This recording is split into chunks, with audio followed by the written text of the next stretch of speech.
What's Anglophone? Man, Mama GTB and GTB.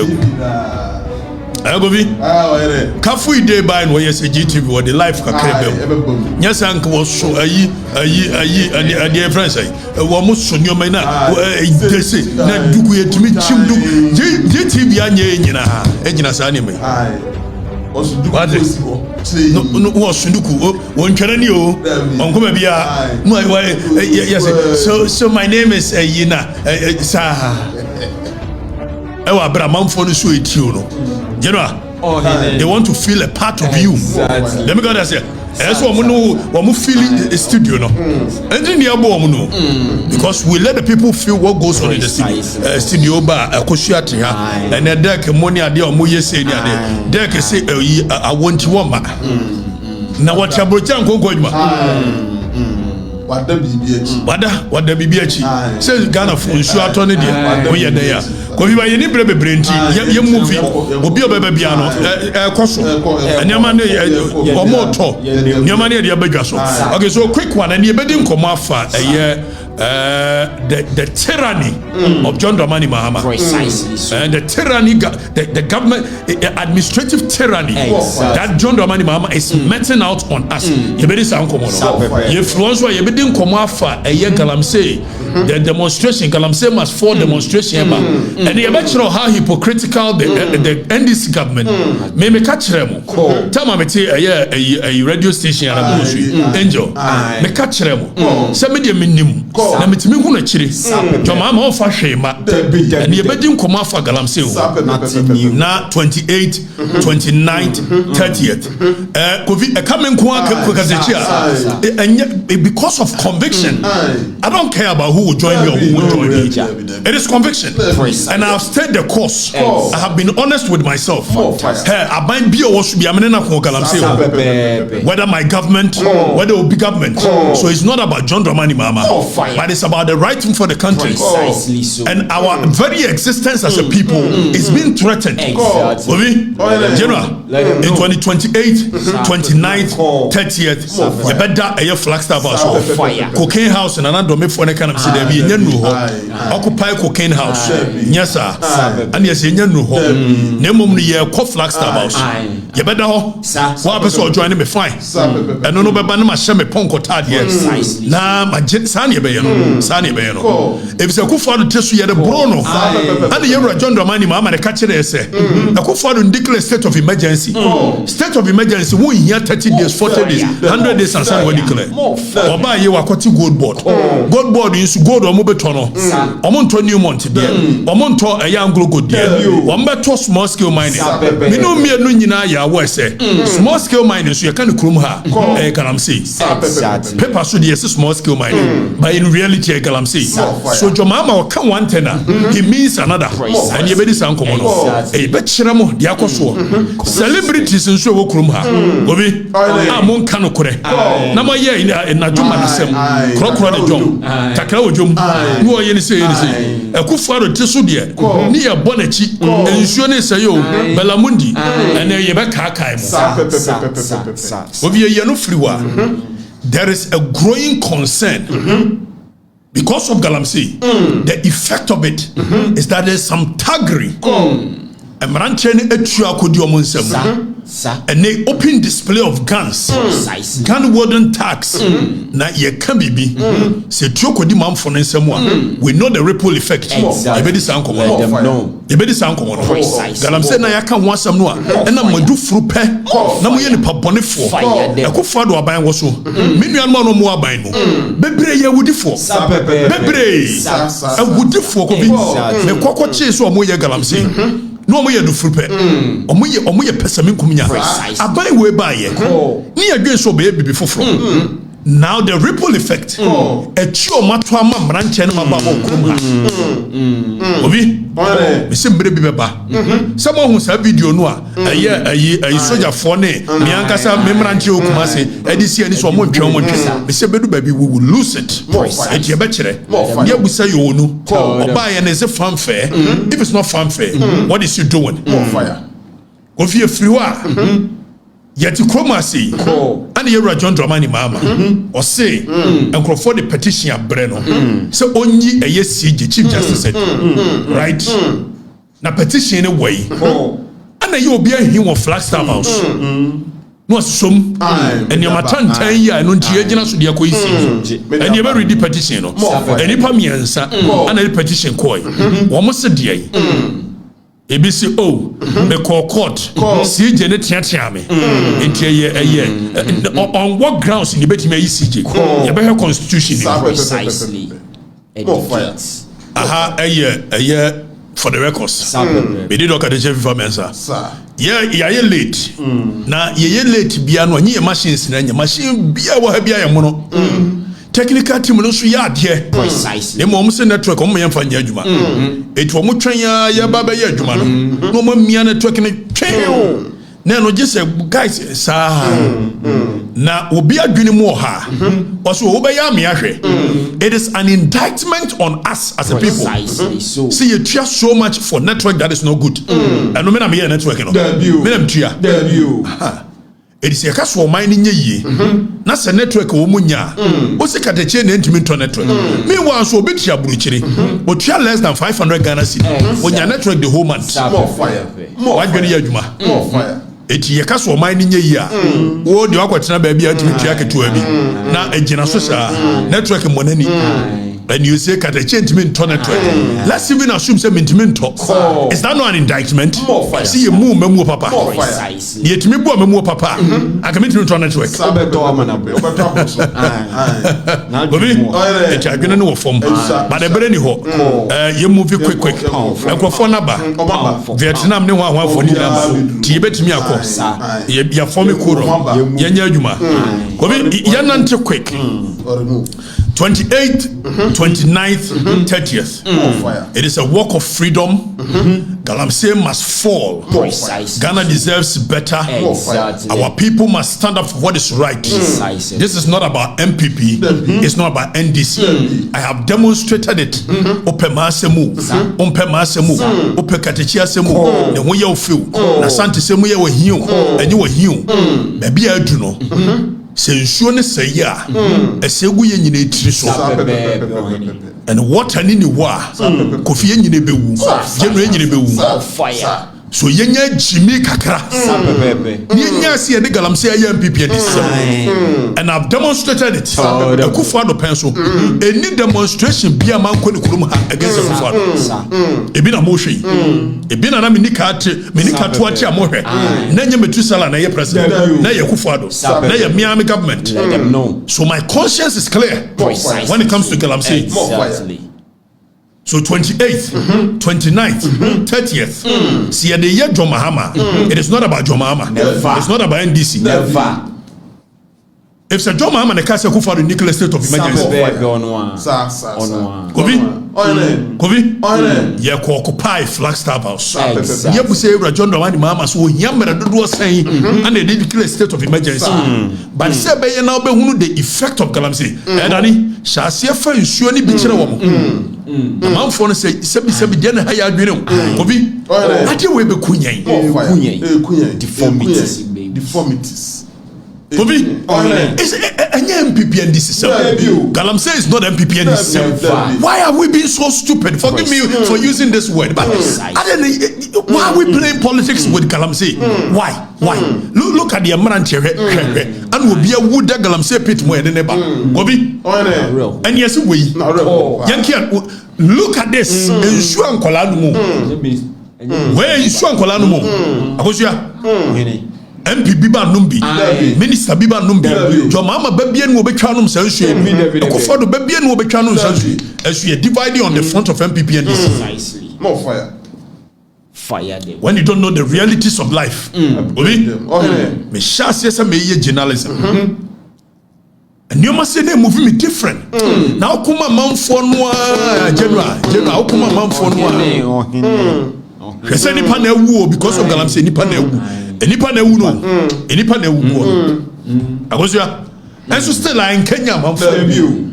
because ya chemu mienu ya CMPP ye it meant this in meye ewurade nyame na se na MPP ye na na mpese mu ye the same thing and ya mo pam MPP ni ye dey bisebio so obi bani o dani gina he ya dia Galamsey timi ye ni o akola won kan so nya bone won ye obi abone ni abo ne kurase deformity because of a year the mercury nyoma ye de Galamsey no ani ye nyina ete ho ahemfo te ho asofo te ho eti ye busa ahemfo no mo conscience ni my goodness Jesus Christ himfo no amode mu nsase ne mu nsuo no ama manfo se entu Galamsey eti mu nana no mu jimi se ye ntika mba benya ahenia ni bia ni ada na mo yesai ada na mo ni conscience obi ada ade be no asase a wote suo nti na aye hene asase ni wo a woni ho sapepepe o hene manfo na so wase nti na aye hene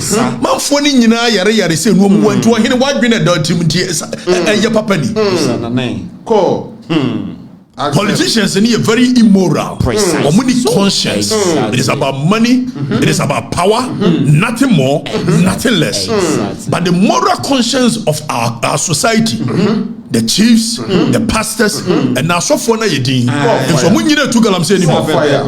Omano omo kasa no bi. Not because they saw anything wrong with Galamsey, but it was because Akufo-Addo nkrofo na ye. Because MPP aban na ye. And ya bedru ha Galamsey na tiati say it is getting worse it mu hu mranchen mabawa mu hu nkola we yentie mmobo ade no amu ye ripple effect ni ada ne bi say illegal mining ya ba yesi akwati gold board and ya ba yesi ne China guy association kofi this is a serious matter. We must all speak against it. And then you for pictures in the picture for pictures bla for picture Adai. Akosia. Adai. Very worrying. Eti o mind no kofi yentime nnu ba bia both MPP and NDC. Ye be decide say these parameters we there. Wo ye MPP ni a enye. Wo ye NDC ni a enye. Metwa kwan na to. Ma anya kataso mo asoma ba. Ma by the time Galamsey me no mo kwen eno ti ne elusu kura ye lusu. Ampa so Galamsey ti ye lusu yi. Em fa me won dem fa me ho kira. Me regretting and then regretting it. It conscience ni mutim kakra. It's 28th, 29th. Akwala wanyo obi aboni o. Hwede ne nan ni ho. Ne nan ni ho. Because of ye nyoma ye. Yes, he and MPP and DC. And come dying. It was a quiet tenant. Now, so we're bending what that way.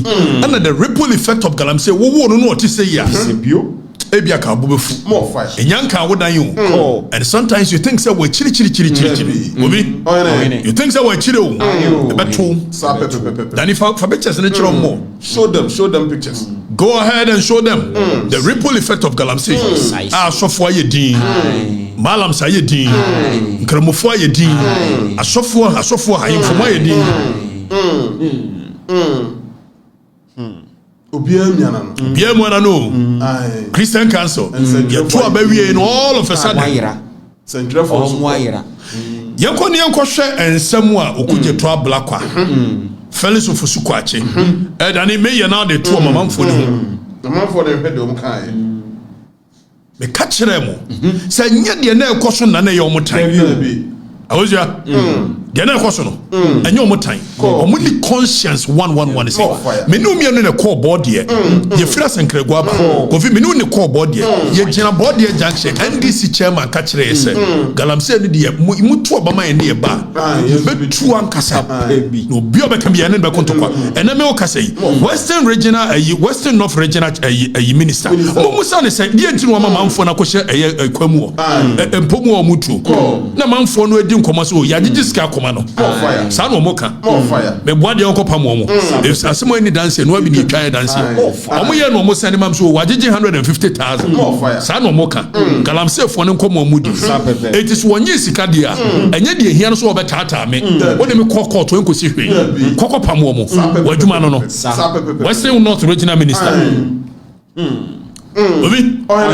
excavators burube 700 ana omde akoshe western north asa me no ka say e dwi forest ni nyina yo mama ka kire say li 2462 e ku for the say wa pass see e betimi awura eye forest reserve o ka kire manfo ne say oba be ye president ya o repeal it they can say repeal of law obi repeal of law ne say you free more fire for it to be said it never even happened when the court ordered for a repeal of law you took it as though it never even happened your mama buy you know and I'm sure why you gold board no China Galamsey for you also was in the interior minister American China is want to be prosecute China for you for picture no so no more any okuja trouble kwa janda ko sensu ashe court ayi de fiama po yana na menuara no ashe court adi nsuo kire eti muni conscience kakra ti mo ba ya mo amkrofo guma ye nsuo si eti okuje to odwina woda na nipo ti mi twa ntrosas edan yo timo eye na yene na ebrante na de ba boy why don't conscience no moral turpitude they don't have it so samejamfi okujina nsuo ho koye press conference Kobi say yam friends nsuo na say and then the gold board na wa ye no e fa no mkoto gold na fi e Galamsey more fire it will be boni won trim we an wasi ni wasi wo wanwi no man no kapre obi awudi samo akasa e wo mu trim more fire yes level more fire maybe side way awudi sam fo mpa and this is awudi sam samejam fika okuja trouble akwa more fire Felix Ofusukwakye eno o se dey o se Galamsey fight no samejam fi akotena kodum ai ni trikoto sanken kan su bode more fire what more fire money conscience oba ye de hia pa ye good board a de koto Galamsey good fire them ananim se Galamsey ni yammanfo ne to aso ntudia fire ene ne yapa mo kufa do ye dey Felix Ofusukwakye timi kotworo to ne Twitter se Galamsey government and o se Galamsey fight you can't set deadlines it is a lifelong battle Felix Ofusukwakye eni pa otwatwa omonani Felix Ofusukwakye otwatwa omonani yentie de okan ye say prior to the you know yentie problem that we have and the reason why it has escalated to this scale is that there are greedy, corrupt, money-loving people in the ruling government and ruling party that have gotten involved in this activity, and because of their complicity they are unable to take the actions that would ensure that we effectively win the battle against illegal mining. Because in your inserts, the inserts that you've played, the reports that your journalists have found, we have heard the involvement of general secretaries, women organizers, regional chairmen, city mayors, MCs, DCs, parliamentary candidates, presidential staffers, all belonging to this ruling party involved in this activity. Okay, so Gobi, Felix Ofusukwakye asemo kan yi ni edani kode waka ne nra yi so ye besa abanu abetie no. Now, but the argument is that MPP for and a shame with them. Miamin Yakwami plus Kokansem, whom we be. Kwame and to us, some Akotana will radio Zokai, Nyansa Be Paniwo. Miana Miniano, Nanyansa Beniwo. Say any MPP for and our Omusa Joma Babano. Jomama, a Yoma Cheromuko Seisu, I was saying, and there's some in Preduasa, Manus Suminaso, Jomama Fachame, and a Kwabani a very useless government. More fire. So one our leadership na MPP for to me come wurem akwa say forest consensus but who are government intimate womo and prosecute womo you have no business becoming a leader of the nation ejimi ya plus asema kan enya se be anim more fire very useless Kofi fire them man for ni wo Felix Ofusukwakye and I was say Galamsey fight is a lifelong lifelong day. No nimsa. Galamsey fight no. Ekufano intimi fight and yet of from Galamsey government. Why you not make market for? Say any cocaine government. Nam so the munya I know. They don't have any. Now I have the moral turpitude to speak on matters like this because under my government, I never at any point supported nonsense like this. And the records are there. I am fighting for the nation. So we saw one trouble. Akokura amaka omo ntimi nyini. Obi, enye nipa na adwene ni sem ya bodam a. Aka ebesi ne. Mutimi nya me audio, enya video. Maka setie Dr. Muhammad Bawumia. Aka setie Kufuado. E de bo. Ne mo me kan bi kire mo abadwo mama no am say we hypocrite because enra wo ka say. Eti na wo ka say kire dwo mama. No adwene ye adwuma. Edi se me kan bi kire Kufuado abai. Na onya bi bo. Na me kan bi kire Dr. Muhammad Bawumia. Onya bi bo. Na me kan bi a kire for your mama what's the correct? Oh, you're correct. Why do you it means I am principled. Precisely. I'm a very principled human being. And trying to model say me Nakadachi, no chantro, na deba. Oh, we saw one trouble. I couldn't show one single. Almost so any election, and of course, by say, Adenta is blue, Adenta is one white. In 2020 election, Munya whole NDC, led by my general secretary, Abeka so more winning election, or more winning. And the Munya party, where? So party phone. So on that grounds, you can't trust Katachedia. Any more party near party phone. If it's a 2020, or more whole press conference, Eka so more winning. No more winning. Comfortable. They say when it comes to fighting for our nation, go be. Thought that nana energy no aba form because man for no adwene wu but the next one details 28 29th go be afa yenko he celebrities Kalije no wo yi kali kasa o kasa kali mufa okay Dani we hwan ya ajeti anai Dani Pusha Kebi. Was I support calls for end of Galamsey. Pusha. What a room. And said, I don't want to me. Obi, ensure nugusu say, Galamsey nugusu say, Ajetia na den wako watu. Jinaho, Nyankai Kalije die Jinaho. Update on fight against Galamsey. Youth of Achema assume storm and close down 10 Galamsey site. Utah government now Utah the phone away. And now Utah they no do money Professor Jampo. And what the whole year bugu ni more. O Cruzy. Obi, Professor Jampo. Organize labor. Ghana Medical Association. Ghana Medical Association. Muye ni pabone. If someone a motel medical hospital, abunu yari Galamsey deba. By now you should be up in arms. Akufado tsumokai. Muye ni pabone ankasa. Mochira yari. Oka kam so na it's too early. You are dinya. Nipe yare. Osi too early. Obi Kalije wo yi. Brabe kambi. Why? The insurance still like you shoot. And Kalije yani 38 forest reserves are no more due to Galamsey. Kalije said the question who change the question the Kufuado. I'm telling you. Kalije the is why no update you. No sense you. No the go. Mimi Kalije you so a very popular Twitter. Say me Twitter. Kalije the boy bekabi. Why? Namunya hypocrisy. I have a moral right. Some can Galamsey in some way. If some by me can be papa. Make chibi. Na ayi afra akwese. Ayi gabe ayi chamaluta. Me kwa ye chamaluta so bebra me mesmenye. Sa bebe ohene. Ka kire mu. Ewi a kire krom se Galamsey ne me kwa. Catholic bishop the Catholic church is set to protest wo mu wai. Catholic church no mu wai. Ka so kono wai. Akataka. Omi anka no kurai. Akwa ye joma menti. Afo bia ye di. Ensuo no so gusu ana ese. When you want Belamundi said that the Pra River recorded just 2 minutes ago. Sister Bella, Pra River no. Sister Bella. Belamundi, we call on you. Mama Mekami. The Pra River just 2 minutes ago. Bella, do you have any idea what the Pra River looks like today? Do you have any idea? And all of you are quiet. Sister Bella. Bella. Omianya principled. Kafui day. No ma update. No ma Galamsey right behind Kwame Nkrumah's birth palace in Nkrofo.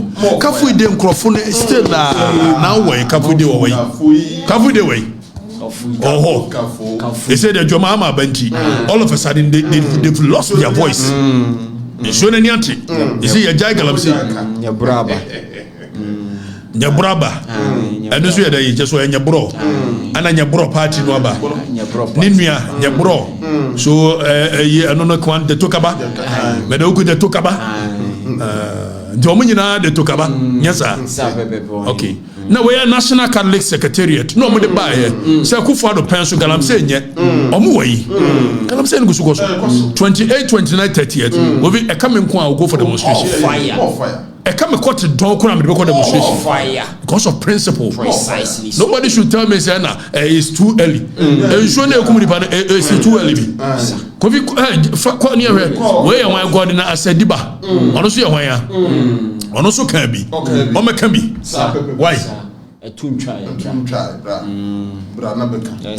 Where am I fear? If you're nocturnal, physio, you're on the boss. If you're nocturnal, me perhaps a woman, then you're dead.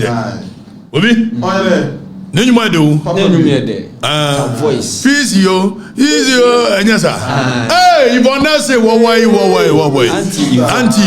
Auntie, what is school? Our school.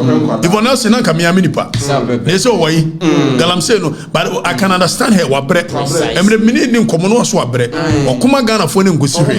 You have financial people in Beshan this. If one else on principle, but if all, whatever, and Shoni Gusu say, we cannot sleep. It's Munina Mumra Mekasa. Why?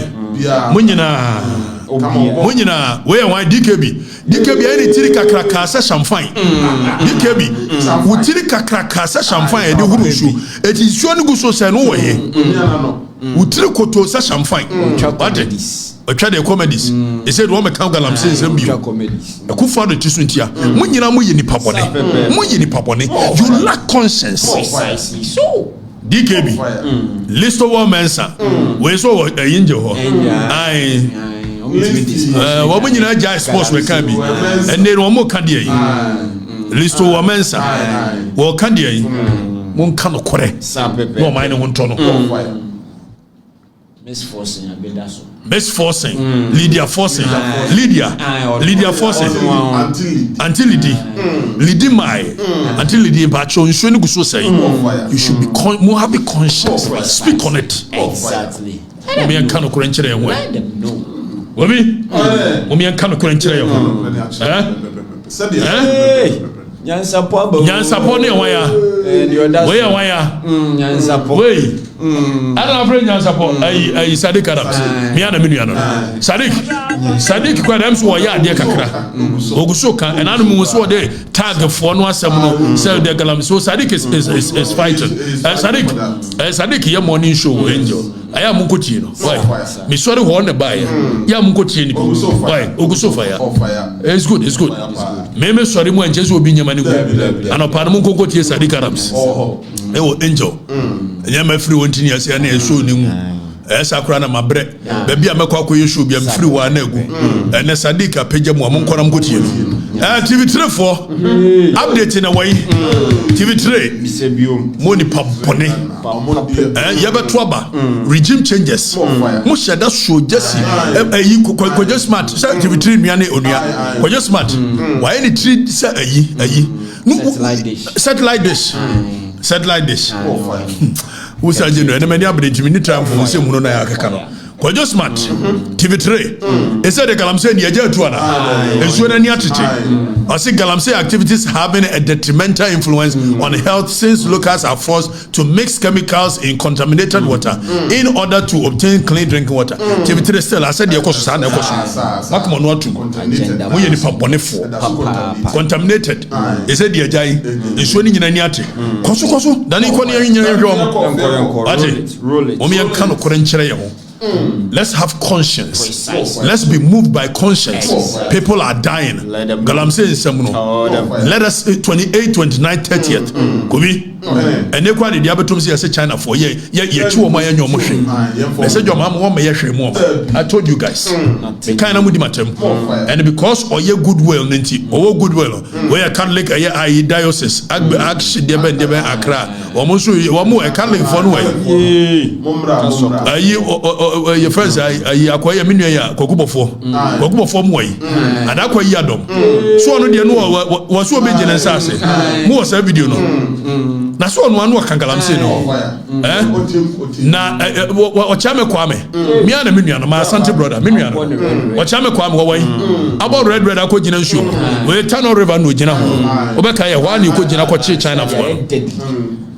Baby akogina kwame. Eye worse today than before. It's kwame gina mfo no tum. Hypocrisy. Exactly. The fight must continue. Ade. Now, Dr. Mane Buama from Narcotic People Party to Galamsey government, and the Dr. Mane Buama, what you cocaine shimo, no more say Galamsey on top of it. We in Papone, and everybody's quiet. The whole nation is quiet. Exactly. Can't touch the man for. Me say I am my conscience is very clear. Because the record shows. Some my fan chama by him. Hey, me say that I coach China for go be. My be mu form penny for a frame and ajo level. E be office ka. Me and am say me. Make man to mun den count China. You call Dr. Muhammad Bam you meet the press. Satan na nie free ayi asankro go. You call through what you say o mo patch o say ma me nkokan like. Me kokan. That is what principle is. I'm sorry I'm music the change principle. Mu kromo mu journalist be principle chair.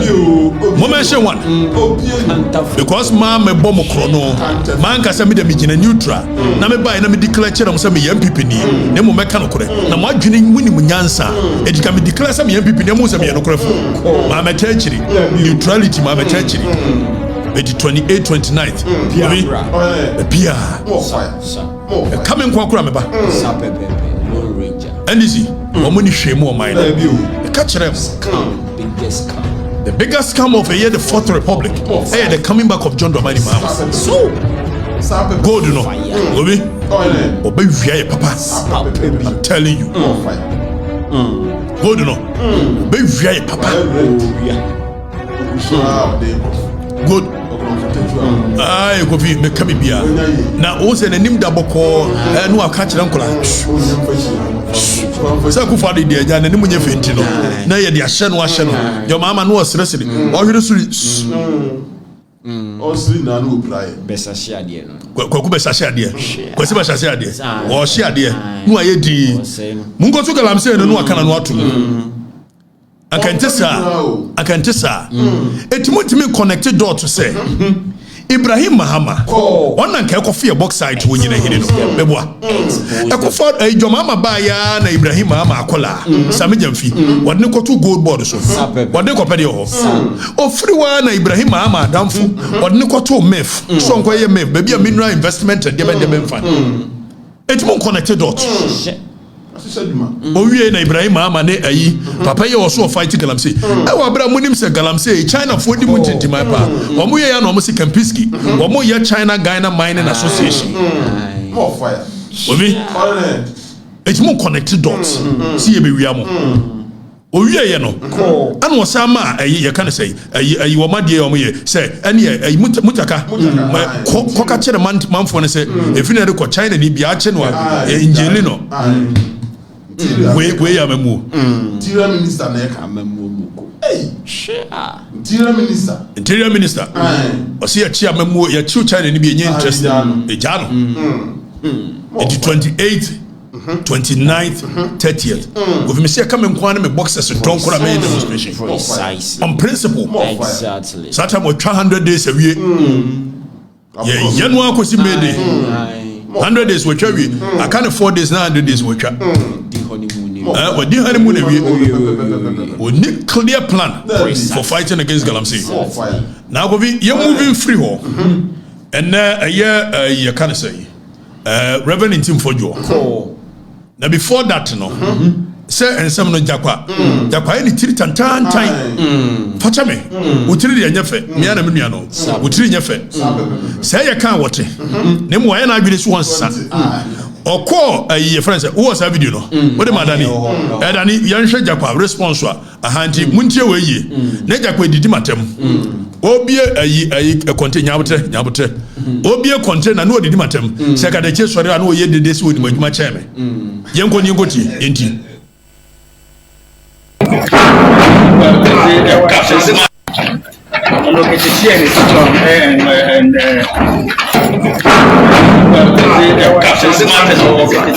making noise.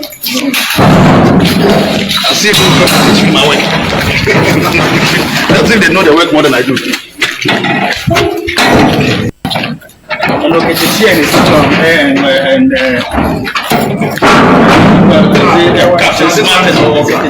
Making noise. I see people teaching my work. That's if they know their work more than I do. Jabba make some chiro working very clearly stated within the law. The National Security Act. The mandate of the National Security is clearly spelled. Section 13. So even if menyamo juma, meaning what national security entails, there will be national security. This is staggering. This is administrative tyranny. So nobody should tell me say na Jabba say me na me be chire na juma. Enya me na me be chire juma. No man no kwa dia. The say the ripple effect of Galamsey. Obi, and they are tia. Yabeba a year reverend for Jordan. Yanko share and you may be a air coswa because of Galamsey. Pump action are very common in the system.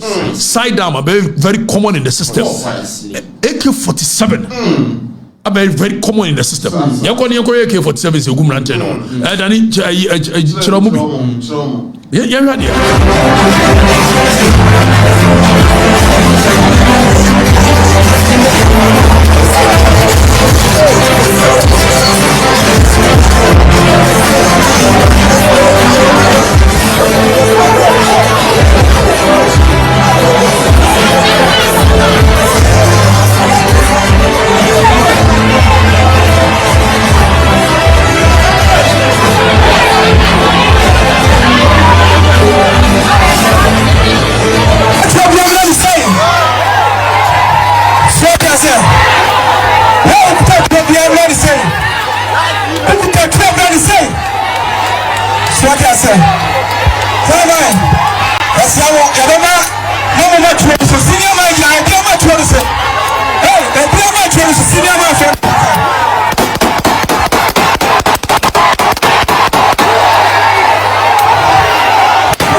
You know, this is what our nation is becoming. Galamsey to you. And Japa when wajuma Japa so when wajuma when wajuma mo kan che Japa so nim na juma when na juma Japa when e so gather intelligence now let me make sure so mbejai enye ye ko reverend tim for jo ho akoche no administrative tyranny our bra constitution no under article 117118 it clearly spells out the mode in which I bet me I invite a member of parliament so wo mra no meboa wo na yemusa Reverend Tim Fojo, whatever and way. Search another video before some about Reverend Tim Fojo. Danny, Chiromo another video. I never ran my bar because of Galamsey. Almost will be breaking day. Well, Gia a year so good in the abuse a day. It did not say a year Driaso. Danny, did not say Driaso. Now, Woma, ya bully, ya done it. You know why? Yenti. This is a sad situation happening under John Mama. Yenti. Where it is always very to say, this is how you need a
IGP Okroma. What the Nina done into my friend. IGP. Or why? You know why? Shadow money Obibo. So many shock or said yes, and this is happening under John Dramani Mama because of Galamsey. Obi, I'm seeing Kianuntum because your mama is savior. Shadia Galamsey, we are the Obibo, Obiba. Look at what they are doing to Obiba. And I've told you what Galamsey can turn into. The people are not listening to me. The people are not listening. I've tried and I've tried and I've tried and I've tried to let them understand Ugobi. Shadia Obiba. Or in the name of Galamsey. Gobi, shock and what is shock and say, Radinyame. I don't know. Was so light on the cheek, or so light on the Radinyame. And the police is sitting down. Yes, I eat a parenya. But this time, Kiachini Pakura did that. Messi, I said, Damparenya. No one kind Damparia and so on. What kindness? By this time, Kiachibo is waiting. Long time. Yes, was so lighter. And decision in me because was breaking day. Or more can breaking day now, Govi. Or more can a year Galamsey term. Says ye Jib Galamsey, you know, na breaking day so be declare. Oh, ready, you'll be bow. Ready, you'll be back. Govi. Ready, you'll be back. Very pathetic. Galamsey. I'm ready. Ready, you'll be bow. It Galamsey, Moses Stella, me and Twasia. Obi, Moses Stella, we shouldn't declare it as a national security threat. We shouldn't fight it. Because this is a threat to our security. Let them run to you. When there is nothing left for them, they fight you and they will form Tagri. Exactly. Obi, I'm a wood or more war was some ranche or my more militants. Say, Anna Shassia. We say Anna Shasio. Oh, dear Galamsey, Dio Biba. Oh, dear Galamsey, Dio Biba. And almost see any MPP and DC. Boko Haram say Anna Shasio. Say, if they do baby, Omba form it Tagri. Now, Omako J a certain site. Now, Omanya a countries here, Ombeso Mudi Bonibi. No move Fido more ammunitions. Obi, when you did a bedroom be certain areas in this country will become a no-go area, no-go zone for securities. Precisely. You see a MPP and DC. Your mama or Boada on Kano correct. Me no can say Burkina base. Bebe wa ha omukure and adia Burkina Faso. Sao ma omo a terrorist attack no. Adia omo hia pa yesika. More fire. And sika is good. More fire. Omo capture a certain area with the ammunitions at their disposal. Me say Ghana am intime ko. And we are gradually getting there. More fire. Precisely so. Eti obi Galamsey and Moses Stella yantuaso. Yantuaso. We were 5 years old. America. Me ko. Me baba akupa na mse wo ha no nya woni yayi. Eno kura so nya me ncha de. Ba bia me gina yi. Me de 2 months here de be ma no. Ai waya. Me ko. Mo se mo adwene na wu. Otilo. Otilo Baba. Obi, 28th, 29th. We are still doing it. Now, Muamaka. Those who say,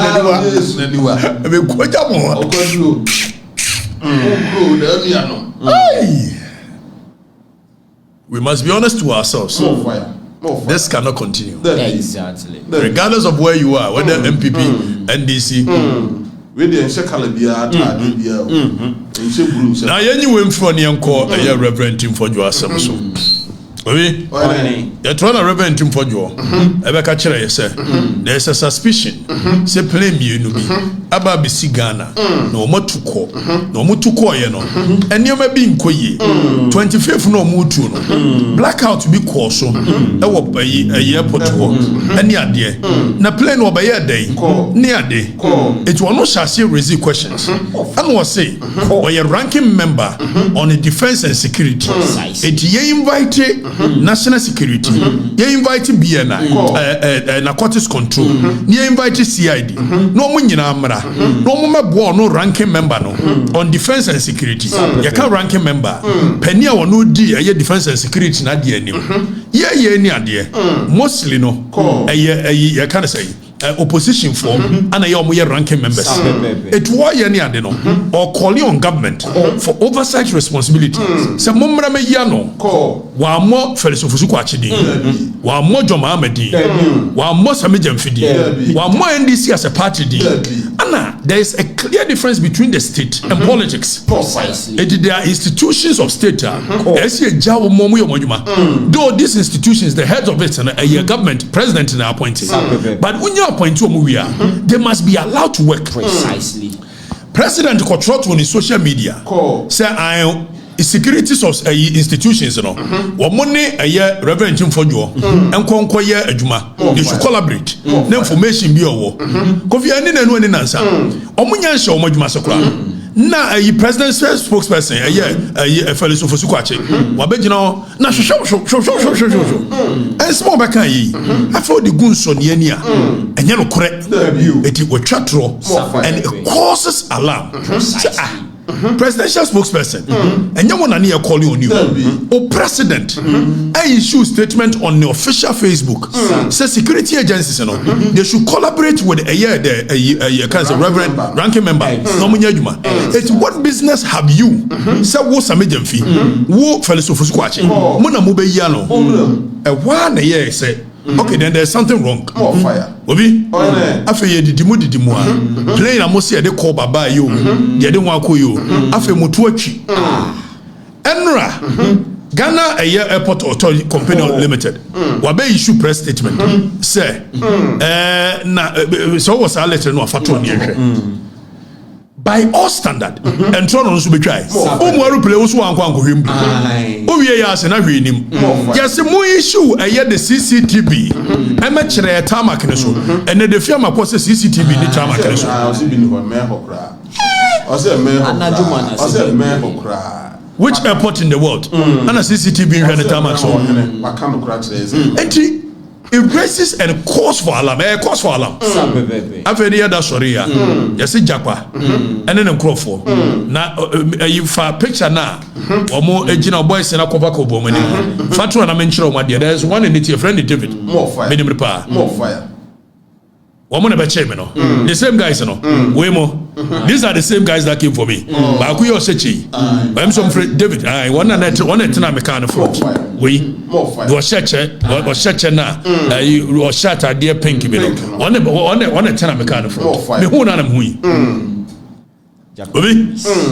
so Japan soldier see and no mako a reverend him for you fee so more cochino but for the intervention of the minority a common reverend him for Jobeko but clearly Article 117 and Article 118 of the Constitution it spells out the processes with which a member of parliament if the security agencies want him they can call him.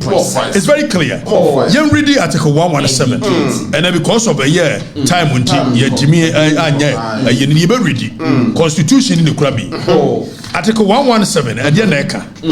Okay, immunities of a year.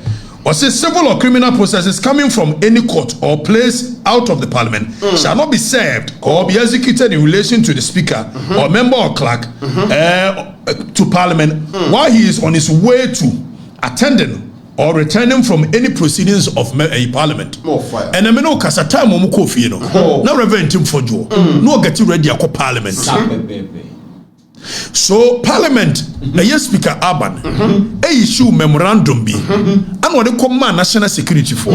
Says it says a mobile member of parliament be a mobile siki, let me release member of parliament because John Mahama and then for emu a memorandum and the young shadow call a year a reverend him for you for your so we general secretary of the party I will call general secretary Kodia Okodru okay. Then if I other videos lecture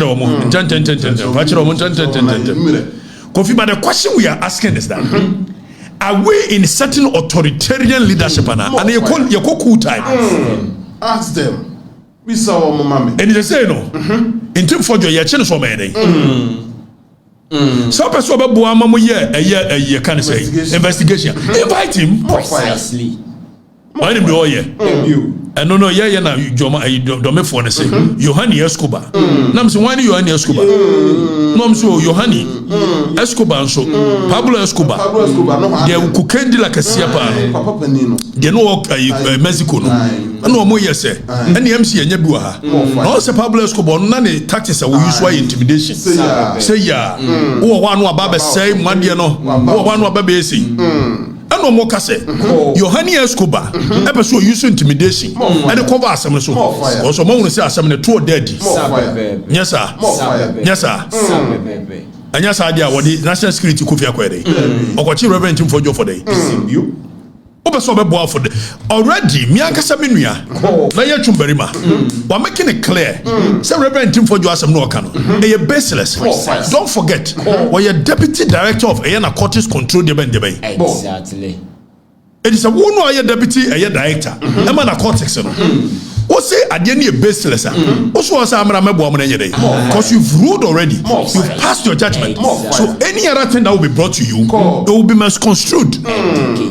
Now, government now will say the thing is hitting them hard. More fire. Now, cocaine, and near account. DW Africa, one of the credible news agencies in the world, almost say, a year, you can't say cocaine over your port, and as a cocaine headed to Niger. Precisely. Men can't tell them. Said your mama, Diana, one day, a cook for no year,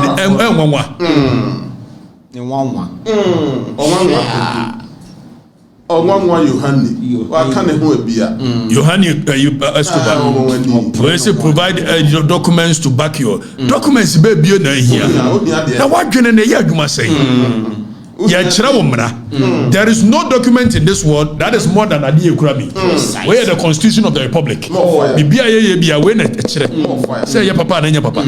Documents beyond what we. Why do you know Wunti? Now sensationalism. So you think there is any supreme document rather than what I'm having in my hands? More fire. Let him know. What do you need? Pound for pound. More fire. Ghana Airport Company, one more press conference on issue. But talk of document, here we are, Chief Justice, the entire and you better read the letter no almost send command your mama petition, you better read it. They're not joined the channel.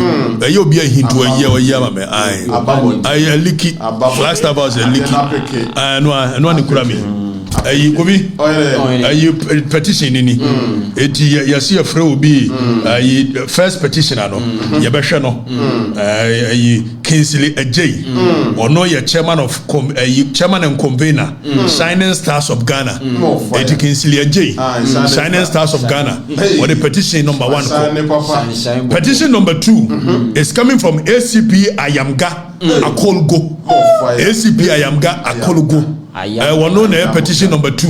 One petition. Petitioner number 3. Daniel Ofori. It in a bedi sound common.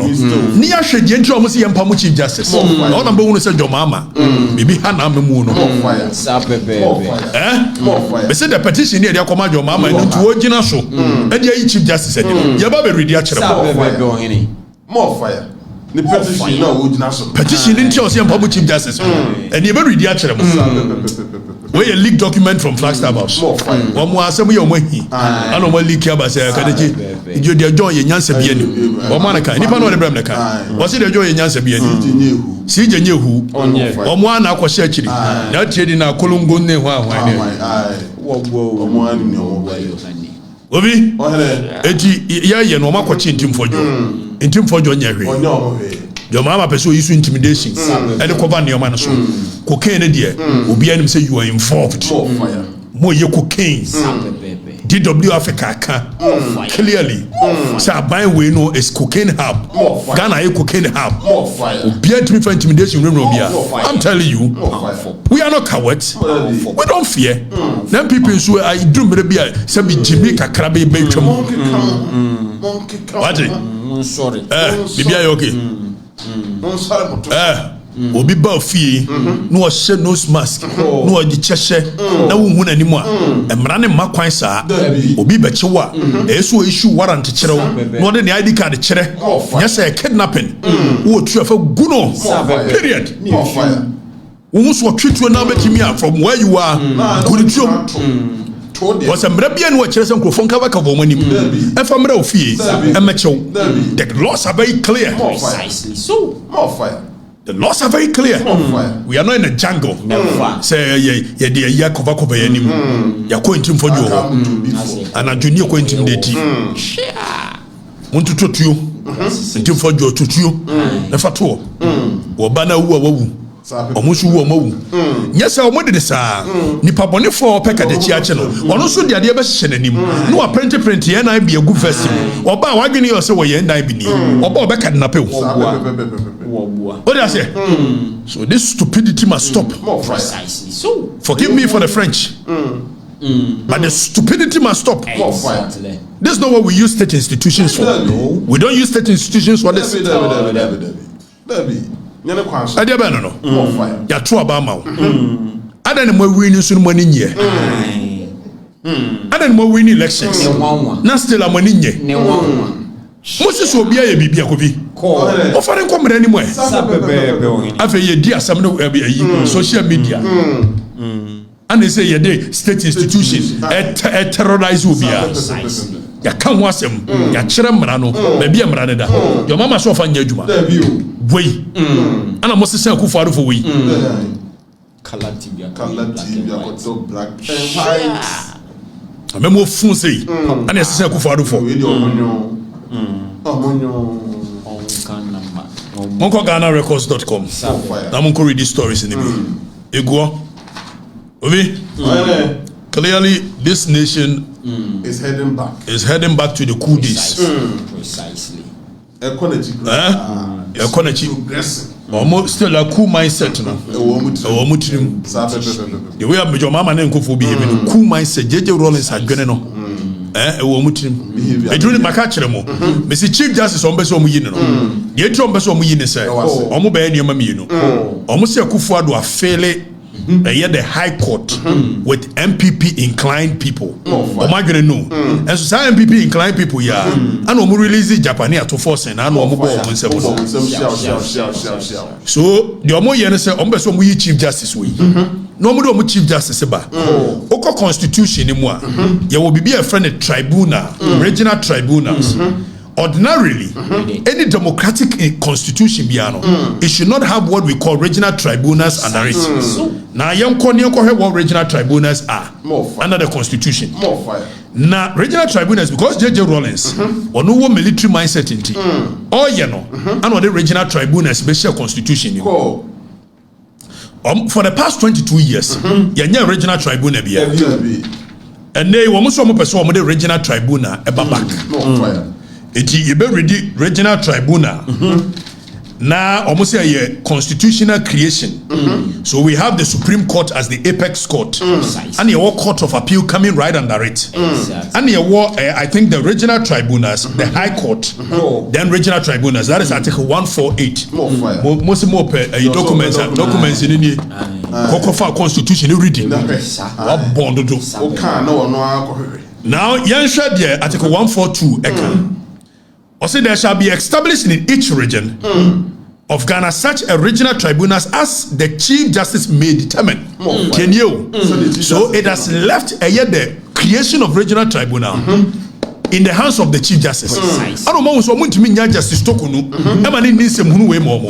So they have to change Justice Tokunu. So the Chief Justice will come and establish regional tribunals in the whole regions. It's because of more train. So Justice Tokunu, Chief Justice. Normally Chief Justice for Fraba. No be establish regional tribunals. 22 years we've not done regional tribunals.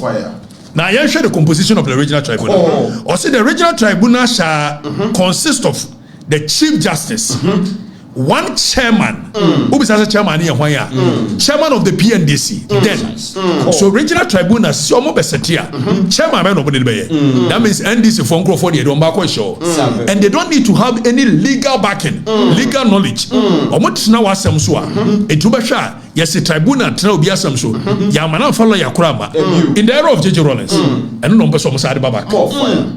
So also it shall consist of the Chief Justice, one chairman, and such members who may or may not be lawyers. What the Judicial Rollins to show you? The entire Jomama and Yabri Chief Justice in any. Or say, second we can lawyer for and a bear judges and your dear. Name of regional tribunal and say it shall consist of the Chief Justice, one chairman, such members who may or may not be lawyers, as shall be designated by the Chief Justice to sit as panel members of a regional tribunal and for such period as shall be specified in writing by Chief Justice. So, Omo be setting up regional tribunal.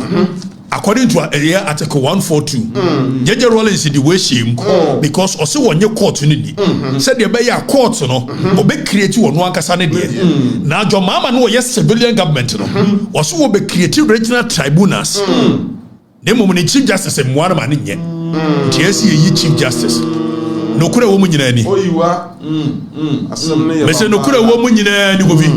Ade nti ombeso mu yi Chief Justice ni. Ana regional tribunal establishing no. Who hia lawyers. Edide hia na se ode wono NDC for back church. Afa wo koni edi case no a. Regional tribunal do case.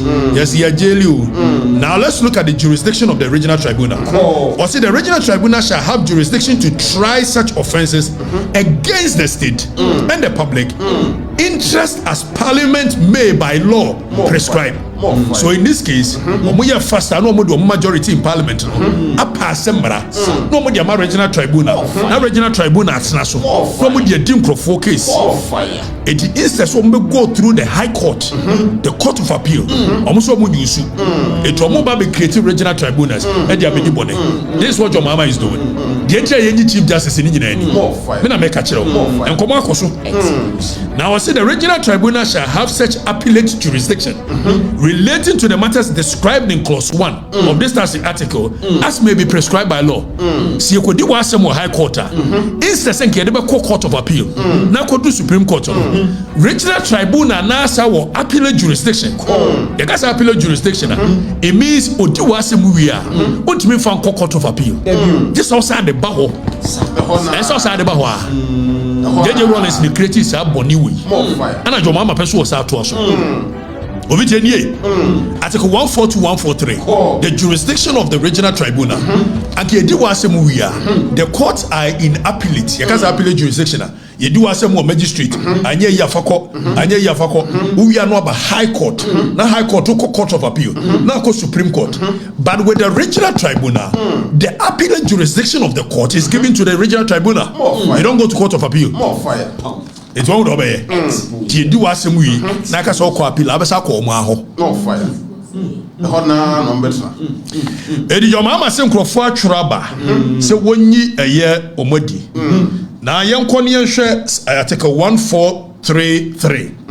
For the purpose of hearing and determining an appeal within this jurisdiction and amendment, execution or enforcement of judgment or order in appeal, and for the purposes of any other authority expressly or by necessary implication given to by this constitution or any other law, regional tribunal shall have all powers, authority, and jurisdiction vested in the tribunal from which the appeal is brought.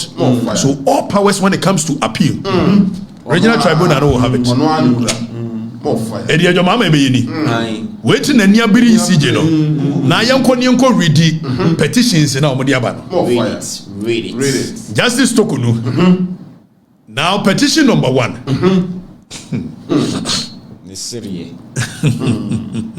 Yan summarize the petition in yanko. Danny for petition no to so. Na you read it. When you more fire. Aye. The entire ye Chief Justice no. Or per certain regional tribunals in Yakodima for us. If so many case. More fire. The moment you use one day. And if you petition to so. You know, what the petition in man. What the man more fun to so. Why? Mandani petition I day. Mama phone radio yo afa yehwe go bi so petition number 1 Ghana for where document free Flagstaff House the entire doma me gina so the Chief Justice any mo nyina mo read bi so petition number 1 the original one the krami where you copy text near the gu ade so near the kire mo afa yen read was it the petitioners known as Shining Stars of Ghana are praying President Mahama to sack Chief Justice, Justice Tokunu, because she requested President Anado to promote 5 judges to the Supreme Court in May 2024. The Shining Stars of Ghana argued that her proposal to promote the judges was in breach of Article 144 of the 1992 Constitution. They make particular reference to Article 1442, which states that Supreme Court justices shall be appointed by the President, acting on the advice of the Judicial Council, in consultation with the Council of State and with the approval of Parliament. Enti almost Justice Tokunu petitioner number 1 go be ade o si Justice Tokunu aye eno ti yenyina di emfiri won say was all recommend say yen promote some 5 justices be. But first of all, if you are recommending, it is against the law. Dear Parliament, Article 1442. You read Article 1442 or say Supreme Court justices shall be appointed by President, acting on the advice of the Judicial Council, in consultation with Council of State. Not just that, and with approval of Parliament. More fire. So Ampani Ampa say, Sekufuado, and I say Justice Tokunu, will follow this process. I don't know Parliament approve. More fire. More fire. More fire. It will Parliament approve. It the original associate from Pamono. Or see the petitioners claim that by writing to the President in her personal capacity as the Chief Justice, she had met the grounds for stated misbehavior, an offense that merited the removal from office, since no part of the process to appoint the justices of the Supreme Court admitted of her personal recommendation. Now the Omo Chirene say, I just I didn't see you. Nemo churo krata ane ko keke no. Tinie. Yenyina so near from Pamono. Petitioner number 1. When a Jomama say stated misbehavior. So on grounds I bet him the Chief Justice said. Oko Supreme Court constitution the constitution makes it clear so for the independence of the judiciary it won't mean a judge BID unless it say we merited certain things you be ready. Now go be almost say or chro letter koma Akufuado when the agent so the Chief Justice said school them. Where the Kufaru, your mama so original so the now young reading yanko. Or say Shining Stars Feather averred that on 15th October 2024, her ladyship Justice Tokunu presided over a panel to determine the constitutionality of an action by the Speaker of Parliament, the Right Honorable Aman Sumani Baben, without hearing him in court. More fire. More fire. Was it Yama Speaker? Petitioner, Shining Star, and a Shining Star it was actually Nidi at the Kingsley Ajay. Kingsley Ajay, where this in Papa. Kinsley Ajay we NDC ni ma papa Kinsley Ajay NDC ni ma papa Kinsley Ajay it was say am right honorable speaker am court ama meka bi ameka ayini bi was the petitioners claim fear near reading the petitioners claim okay that is ex parte motion you can't ex parte agobi court no emra na ma court kwan no ye frɛ bibi ex parte motion say me ko Afrifa be say me gi bibi tia wa metumi akɔ court without your presence na ma kɔ akɔgye aba bitia wo etibo wa injunction ebu a certain ruling why the can say ex parte motion na ex parte motion ye frɛ bi ma fire o say no tie nyina so mfa nyina di. Now we was they contend that Mrs. Araba Esaba Tokono had ignored the Odi Alteram Patem rule of natural justice, which simply translated in English, let the other side be heard. Now, Oko Ayembremo, two cardinal principles of law when it comes to the fundamental human right. Odi Alteram Patem, and a normal Judas in Casaso. Odi Alteram Patem says, there are some two Bisua, Yen Chedi Perimi, and Yabusa say, sa case of constitutional interpretation. Now, speaker some near the court a constitutional interpretation which the courts have been given at Article 2:1 the right and power 2:1 and 130 see the action bar only Supreme Court know what to me so what mean interpretation what say ye ntie abans man ba me na no be the abans man ba me court we you na jo mama so wo gina so petition you Shining Stars petition and your mama say, "What refers here for Chief Justice?" Sija kwachire mremu abra wan fra abans mani kwa biya metra ho. Eti enyi nadi. O say the petition is signed by chairman and convener of Shining Stars of Ghana, Kinsley Ajay, and was written on the 14th of February 2025. When you the CJ? More fire. When you the CJ do? Where you go be? When you the CJ? Into President Yasu. Akufa Jomama Asom. We Akoma Council of State. Akoma Council of State. So Omunshim. No more advice. More advice no. More fire. After young share petition number 2. The NJ be CJD. Petition number 2. Let them know. Let them know. Your mama no bibi jichino. MC bibi hano. And I be force. Petition number 2.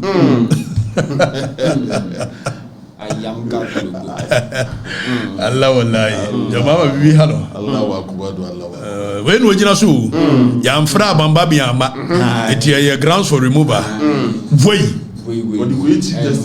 but the Chief Justice said Chief Justice tro krata ko ma kufu ado say ye mo eye justice bi abaso etie no so em promote omo eno ko anye say kufu ado ye yo there is no evidence say kufu ado ye the constitution is clear on the procedure in which and our members of parliament or man raise any concern no about them.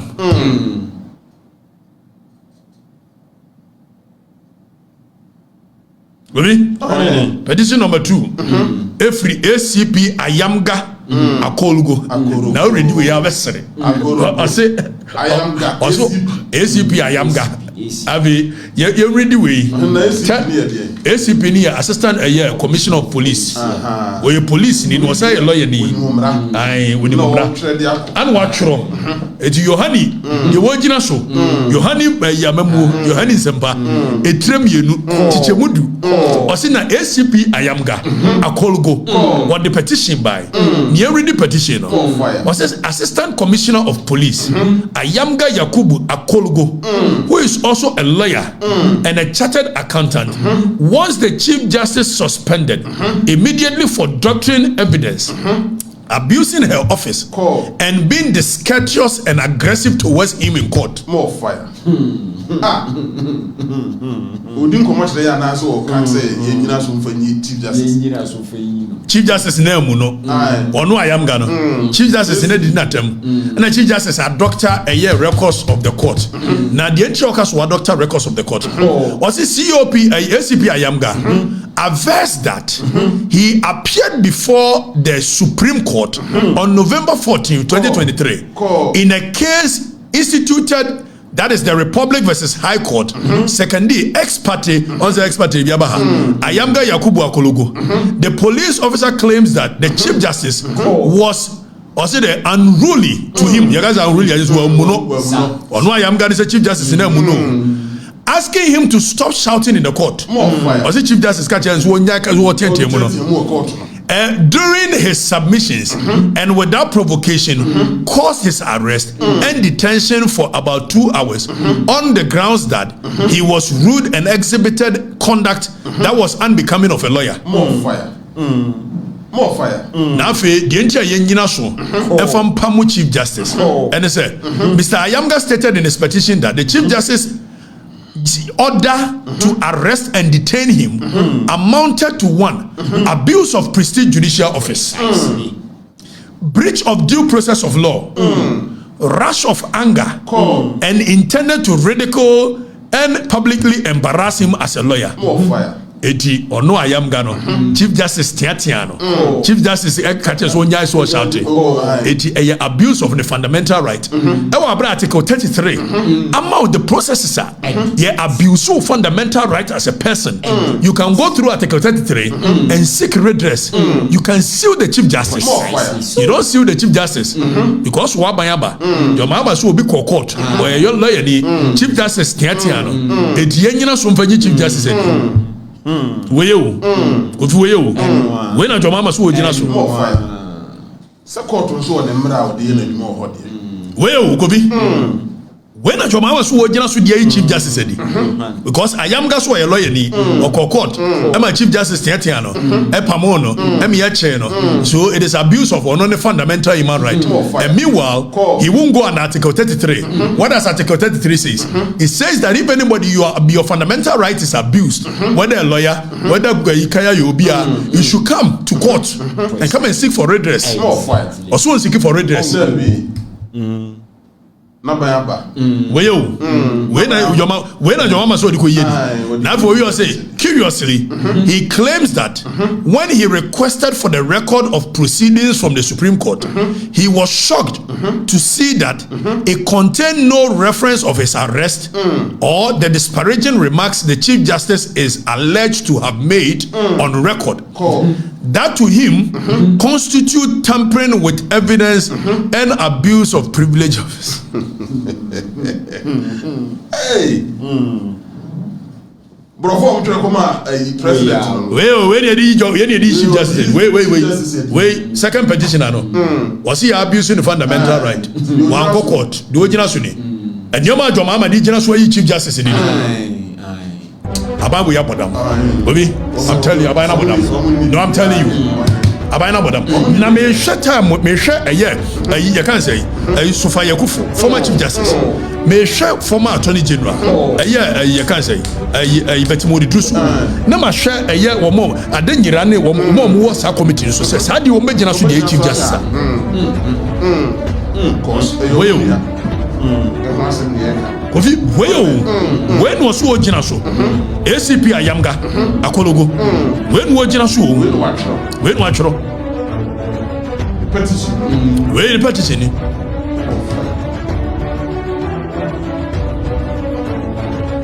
Yanko na Yanshadi. Nani Yanko third petition. Third one. And no free than you for you.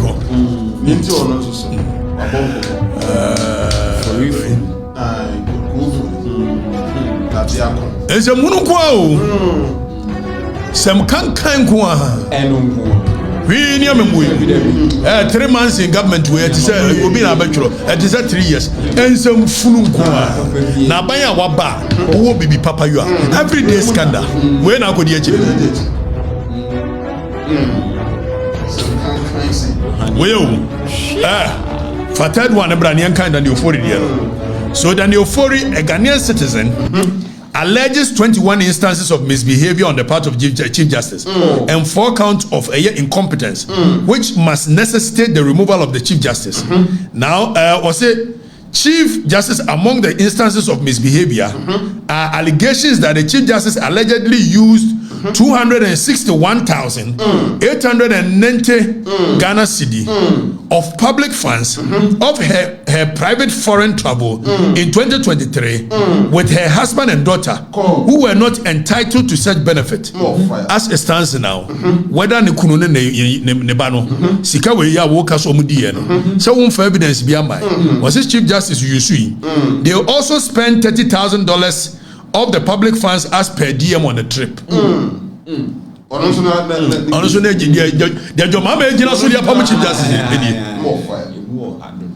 Obi the Jomama Ejina so dia pamu Chief Justice ni also, Mr. Ofori further alleges that in the same 2023, her ladyship misappropriated 75,580 Ghana cedi on another trip with her husband and Arusha to Arusha, Tanzania, where she also spent $14,000 of accountable interest, which she failed to account for. The petitioner claims that her ladyship Tokunu interfered with judicial proceedings by using operatives of the national security to seize court computers during the trial of Asen North MP, Jachikwesen by the state. Mr. Daniel Ofori accuses the Chief Justice of unauthorized way of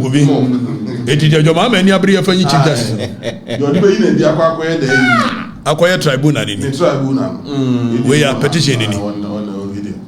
Obi, the entire Chief Justice said, and your mammy and your petition in petition in petition. Jayadi Chief Justice said in some years and ya than your foreign name, a colo go name, a year Omudia.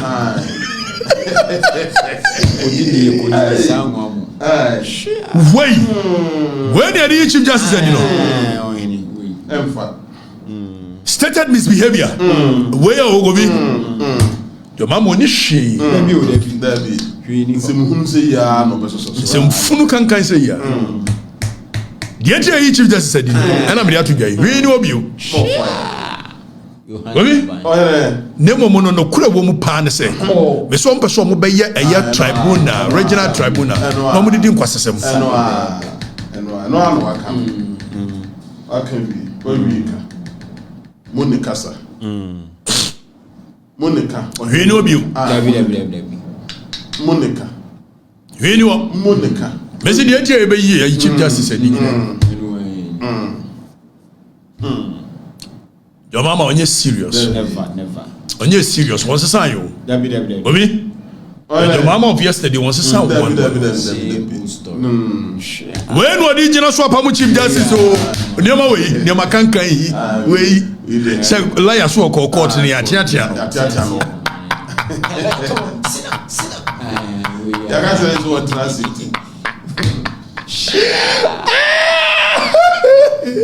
Oh, your mama. Oh, you didn't go as Sydney.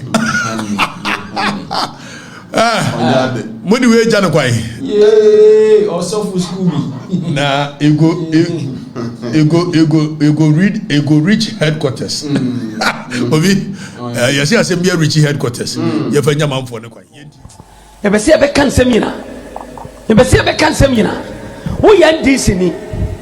Who yan DC? Now for Uber for NDC, Consul about Wabam, and two Babe Fassa. Uber Fassa. Now, who yan DC? Who ya command this? Who could be? You represent John Dalman, Mama. Some apostle. Obi, you have a trouble. Awesome catcher, prophecy be any baby. Also, Yankupon, you are motor. Interest and check Tiedoka. You command this who could be. So, him sending Yamenka, you never command this. And someone you command this who can be working in your hand. How much say interest? You have to empire one minute. Not a represent Bombay. Me use someone who night the Bombay. Because I said, the end dear Bia, that's an Indian son one year. Yes, I put me bonny. No mention so. Nanya no one on bed you. Now, sorry, dining on bed. That's what I need. What about you? Who yan disney? So, who person who fast as no. Now, who yan the Wabaya Bento? Now, who feels that time? Ya Casaman is now can be. Then some account to be cabby. The whatever see what was your new pain, the whatever see a beer. Yes. Do you pay money to so about the pass? Would you pass over pass? Would you pass over? Catch a woman and so catch and move your assassin. I saw you catch it. I saw you pay the cry and chairman. Not for the to me, you're right here. When I miss one of my more with the American Johnny, and everybody saw you are so full. I can say, and one person there was Santimamuha. No one person on a Kunya when you're very careful. Yes. So one person there was Santimamua. No one person on a Kunya when you're very careful. Yes. So when you're very careful. What dear bro, remember the Busia boss said to when I'm no me home. Me just a country to me just a country. Obo woni hwe be ma busua bia bo answer chief ya oguroshe baby shirt no baby na yoka also here say the only member kura ba o mu dwane we watete member watete tagris obeka ya eda ye call Kumasi bulldog one of the boys in the baya obeya so konim be gidigidi bayi na he saw that you've not met a year we near bia sad watete eti be na hia hye ne ho awan nyina be ma boys agodi nkwasesem wobaje assassin wobaje ko se be na yoka big now na won say wajai flower shirt ne she na chief no age flower shirt na she so we in the wardrobe no jamo we my wardrobe papa thank you and one says one wajai flower shirt ne she wa pink shirt abotai papa thank you edi atuna fusu papa thank you so you papa thank you omubaje asase so fusu mu ye ni pone no mu hunu hwie o asase ya antia nsemo aye kan o kan nsemo kan ma ndis u kan What me can that's why your politics. It is a assassination no man this by you. And what he been so this in one bar. What bet you, papa? What bet you? I saw that. Oh, Major saw that. As I watch on, and then the Scooby Doo tries in there. Generous will give you. Baby, you're born a man for home. Your mama oni hwe amemu fun amemu kankan amemu meko amemu jeni 3 months yi nipa nkura e kire wo mo ya so meko bi eni ya da ma se